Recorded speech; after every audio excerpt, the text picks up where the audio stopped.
സ്വർണം വാങ്ങാൻ കാത്തിരിക്കുന്നവർക്ക് വീണ്ടും നിരാശയാണ് ഫലം. വിപണിയിൽ ഇന്ന് സ്വർണ്ണവില വീണ്ടും ഉയർന്നിരിക്കുകയാണ്. റെക്കോർഡ് നിരക്കുകൾക്ക് പിന്നാലെ തുടർച്ചയായ വിലവർധനയാണ് സ്വർണ്ണ വിപണിയിൽ കാണുന്നത്.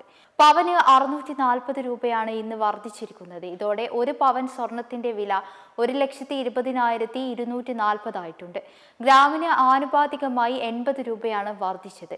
1 ഗ്രാം സ്വർണത്തിന്റെ വില 15,030 ആണ്. നിലവിൽ വില ഉയരുന്നതോടെ ഒരു പവൻ സ്വർണം വാങ്ങുന്ന ഉപഭോക്താക്കൾ ആഭരണത്തിന്റെ പണിക്കൂലിയും നികുതിയും ഉൾപ്പെടെയുള്ള അധിക ചെലവുകൾ കൂടി നൽകേണ്ടി വരുന്നതാണ്.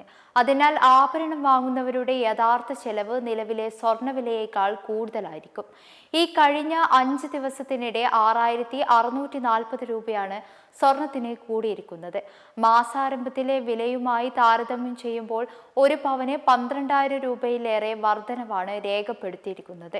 നിലവിലെ രാജ്യാന്തര വിപണിയിലെ മാറ്റങ്ങളാണ് സ്വർണ്ണവിലയുടെ കുതിപ്പിനും കാരണമായിരിക്കുന്നത്. ഡോളർ ദുർബലമായതും അമേരിക്കൻ പൗണ്ട് ആദായത്തിലുണ്ടായ കുറവും സ്വർണത്തിന് കരുത്തേകിയിട്ടുണ്ട്. US ഫെഡറൽ റിസർവിന്റെ പണപ്പെരുപ്പ ആശങ്കകളും സ്വർണ്ണ വിപണിയെ സ്വാധീനിക്കുന്നുണ്ട്. US സർക്കാരിന്റെ ആകെ കടം $40 ട്രില്യൺ പിന്നിട്ടിട്ടുണ്ട് എന്നാണ് വിവരം. അതേസമയം അമേരിക്കൻ ചരിത്രത്തിൽ ആദ്യമായാണ് സർക്കാർ കടം ഇത്രയും ഉയർന്ന നിരക്കിലെത്തിയിരിക്കുന്നത്. എന്നാൽ സ്വർണ്ണവില ഇത്തരത്തിൽ ഉയരുന്നത് ജനുവരി 29 രേഖപ്പെടുത്തിയ റെക്കോർഡ് വിലയായ 1,31,160 രൂപയെ മറികടക്കുമോ എന്ന ആശങ്കയാണ് സ്വർണം വാങ്ങാൻ കാത്തിരിക്കുന്നവർക്ക് ഉള്ളത്. ഓണക്കാലത്ത് മലയാളികളെ ഞെട്ടിച്ച ഈ സ്വർണ്ണക്കുതിപ്പ് ഇനിയും രാജ്യാന്തര വിപണിയിലെ മാറ്റങ്ങൾക്ക് അനുസരിച്ച് ഉയരുമെന്നാണ് വിലയിരുത്തൽ. BLM കേരള, തമിഴ്നാട്, പോണ്ടിച്ചേരി